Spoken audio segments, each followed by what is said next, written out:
हाय नमस्कार। आज आम शिखा अल्प समय केमिति सिमेई खीर बनइबा। प्रथमे कढ़ई रे घी किंबा तेल नेबे। सेथिरे अल्प काजू किशमिश आलमंड को भल भाव भाजी नेबे।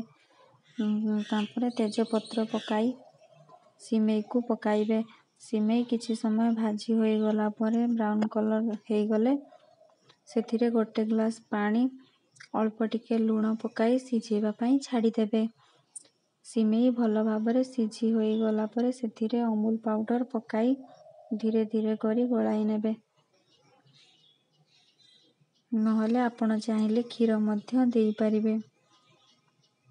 सिमेई अमूल रे गोली होई गला परे फुटिबा पई छाड़ी देबे।